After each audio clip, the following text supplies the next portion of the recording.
Hi friends, എല്ലാവർക്കും SMK magical റെസിപ്പിയിലേക്ക് സ്വാഗതം. ഇന്ന് നമ്മളൊരു അടിപൊളി കുബൂസിൻ്റെ റെസിപ്പി ആയിട്ടാണ് വന്നിട്ടുള്ളത്.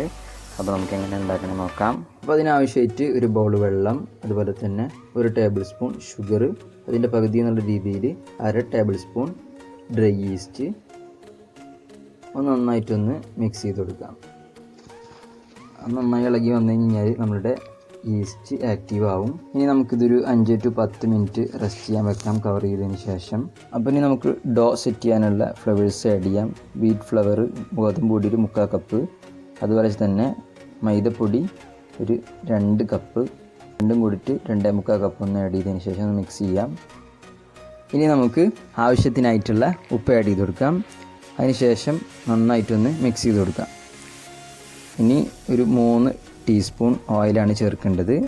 3 ടീസ്പൂൺ ഓയിൽ ചേർത്ത് കഴിഞ്ഞ് കഴിഞ്ഞാൽ അതും ഒന്ന് മിക്സ് ചെയ്ത് കൊടുക്കണം. ഇപ്പോൾ നമ്മുടെ ഈസ്റ്റ് നന്നായിട്ട് സെറ്റായി വന്നിട്ടുണ്ട്. ഇനി നമുക്ക് ഈസ്റ്റിൻ്റെ മിക്സ്ചർ നമ്മുടെ ഈ ഡോവിൻ്റെ മാവിലേക്ക് ആഡ് ചെയ്ത് കൊടുത്തിട്ട് നന്നായിട്ടൊന്ന് മിക്സ് ചെയ്തെടുക്കാം.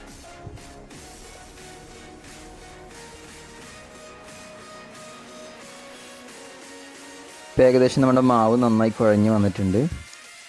അപ്പോൾ അതിലേക്ക് ബാലൻസ് ഉള്ള മിക്സ്ചറും കൂടി ആഡ് ചെയ്ത് നന്നായിട്ടൊന്ന് മിക്സ് ആയി കഴിഞ്ഞാൽ നമ്മുടെ ഏകദേശം നമ്മുടെ ഡോ സെറ്റായിട്ടുണ്ടാവും.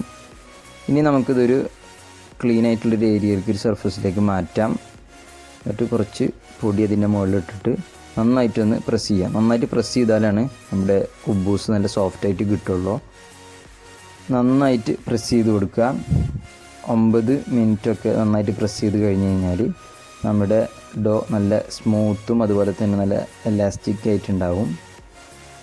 അപ്പോൾ നമ്മുടെ ഡോ നന്നായിട്ട് സെറ്റായി വന്നിട്ടുണ്ട്. ഇനി നമുക്കിതൊരു ബൗളിലേക്ക് ട്രാൻസ്ഫർ ചെയ്യണം. അപ്പോൾ അതിന് മുന്നോടിയായിട്ട് നമ്മൾ ഓയിൽ, ഒരു ടേബിൾ സ്പൂൺ ഓയിലൊന്ന് ഒഴിച്ചതിന് ശേഷം നമ്മുടെ ബൗളിലൊന്ന് മൊത്തത്തിലൊന്ന് സ്പ്രെഡ് ചെയ്ത് കൊടുക്കുക. നന്നായിട്ട് സ്പ്രെഡ് ചെയ്ത് കഴിഞ്ഞ് നമ്മുടെ ഈ ഡോ അതിലേക്ക് ഇറക്കി വെച്ചതിന് ശേഷം നന്നായിട്ടൊന്ന് ഓയിൽ കോട്ട് ചെയ്ത് കൊടുക്കുക. എല്ലാ ഭാഗത്തും നന്നായിട്ട് ആയിന്ന് കണ്ടു കഴിഞ്ഞാൽ നമുക്ക് ഡിഷ് ക്ലോത്തോ അതല്ലെങ്കിൽ ഫോയിൽ പേപ്പറോ ആയിട്ട് അതൊന്ന് നന്നായിട്ട് ക്ലോസ് ചെയ്ത് കൊടുക്കാം, നല്ല എയർ ടൈറ്റായിട്ട്. എന്നിട്ട് 1 മണിക്കൂർ മുതൽ 2 മണിക്കൂർ വരെ റെസ്റ്റ് ചെയ്യാൻ വെക്കാം. നമ്മുടെ ഡോ 2 മണിക്കൂർ കഴിഞ്ഞിട്ടുണ്ട്, നന്നായിട്ട് റൈസായി വന്നിട്ടുണ്ട്. അപ്പോൾ ഇനി നമുക്ക് ഡോവിൻ്റെ ഫൈനൽ സെറ്റിങ്ങിലേക്ക് പോവാം. അതിനാവശ്യമായിട്ട് കുറച്ച് പൊടി നമ്മുടെ കുഴക്കുന്ന സർഫസിലിട്ടതിന് ശേഷം നന്നായിട്ടൊന്ന് പ്രസ് ചെയ്തെടുക്കാം. അപ്പോൾ എല്ലാ ഭാഗത്തും നന്നായിട്ടൊന്ന് പ്രസ് ചെയ്തിട്ട് നമ്മളൊരു ഷേപ്പ് കൊടുക്കണം. നമുക്കിത് ഡിസ്ക് രീതിയിൽ കട്ട് ചെയ്തെടുക്കേണ്ടതാണ്. അപ്പോൾ നമ്മൾ ഈക്വൽ സൈസായിട്ട് കട്ട് ചെയ്തെടുക്കണം. അപ്പോൾ നമ്മൾ കട്ടിങ് കഴിഞ്ഞിട്ടുണ്ട്. അതിന് ശേഷം നനഞ്ഞിട്ടുള്ള ഒരു തോർത്തോ അല്ലെങ്കിൽ പോലെ കിച്ചൺ ക്ലോത്തോ ഉണ്ടെങ്കിൽ നമുക്കതൊന്ന് കവർ ചെയ്ത് കൊടുക്കാം. അതിന് ശേഷം അതിൽ നിന്നൊരു പീസ് എടുത്തിട്ട് നമുക്കൊരു ബൗളാക്കി സെറ്റ് ചെയ്യാം. അപ്പോൾ ബൗളായി കഴിഞ്ഞ് കഴിഞ്ഞാൽ നമുക്കതിൻ്റെ മുകളിൽ കുറച്ച് പൊടി ഇട്ടതിന് ശേഷം നന്നായിട്ടൊന്ന് പ്രസ് ചെയ്ത് കൊടുക്കാം. അപ്പോൾ പ്രസ് ചെയ്ത് കഴിഞ്ഞ് കഴിഞ്ഞാൽ നമുക്ക് കുബൂസ് പരത്തിയെടുക്കാം. നിങ്ങൾക്ക് ഇഷ്ടമുള്ള അളവിൽ നമുക്ക് വലുതാക്കിയിട്ടോ ചെറുതാക്കിയിട്ടോ പരത്താം. നമ്മൾ പരത്തിയതിൻ്റെ അളവാണ് ഈ കാണുന്നത്. ഈ വിടത്തിലാണ് നമ്മൾ പരത്തിയിട്ടുള്ളത്. അപ്പോൾ കുബൂസ് സെറ്റ് ചെയ്ത് കഴിഞ്ഞ് കഴിഞ്ഞാൽ ഒരു ട്രേ എടുത്തതിന് ശേഷം അതിൽ അല്പം നനഞ്ഞിട്ടുള്ള ഒരു തുണിയിലേക്കാണ് നമ്മുടെ കുബൂസ് ട്രാൻസ്ഫർ ചെയ്യേണ്ടത്. അപ്പോൾ നമുക്ക് കുബൂസ് ബേക്ക് ചെയ്ത് തുടങ്ങാം. അപ്പോൾ കുബൂസ് ആദ്യം ഇട്ട് കഴിഞ്ഞ് കഴിഞ്ഞാൽ ഒരു 30 സെക്കൻഡ് വെയിറ്റ് ചെയ്യാം. അതിന് ശേഷം മറിച്ചിടാം.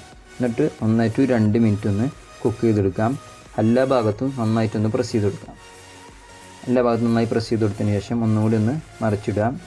അപ്പോൾ നമ്മുടെ കുബൂസ് നന്നായിട്ടൊന്ന് പൊന്തി വരുന്നത് കാണാം. ബലൂൺ പോലെ പൊന്തി വരും. അപ്പോൾ സൈഡ് ഭാഗങ്ങളിലൊക്കെ ഒന്ന് പ്രസ് ചെയ്ത് കൊടുത്തു കഴിഞ്ഞാൽ നല്ല ഡബിൾ ലെയറായിട്ട് കിട്ടും. അപ്പോൾ നമ്മുടെ കുബൂസ് റെഡി ആയിട്ടുണ്ട്. അപ്പോൾ എല്ലാവർക്കും വീഡിയോ ഇഷ്ടപ്പെട്ടെന്ന് വിചാരിക്കുന്നു. Thank you.